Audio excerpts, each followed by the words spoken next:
Io sono Fabio Burlon e sono giocatore-allenatore della Danieli Sporting Club. Ogni allenatore prova a trasmettere dei valori ai suoi ragazzi. Nel suo caso, cosa vorrebbe trasferire alla squadra? Domanda complicata.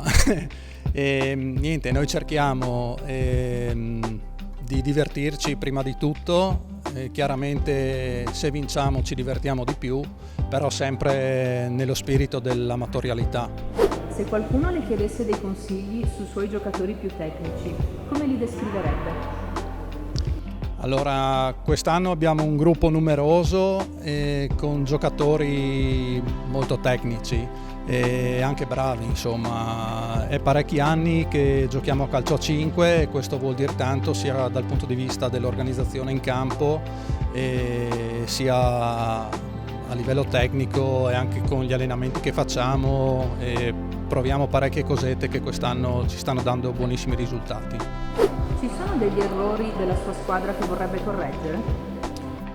Quest'anno ti dico di no, cioè non posso rimproverare niente perché quello che proviamo lo facciamo, le abbiamo vinte tutte, abbiamo fatto un pareggio solo e quindi non ho niente da rimproverarsi.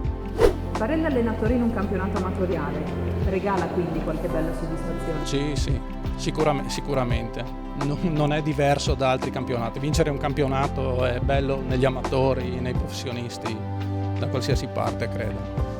Lascia un saluto alla sua squadra?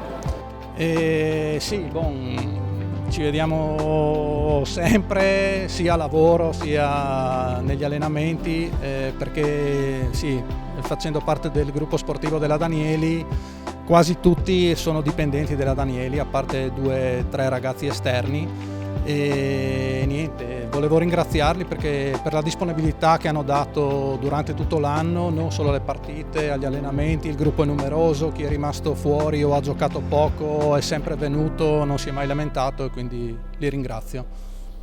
Facciamo un pronostico su come concluderà la stagione la sua squadra?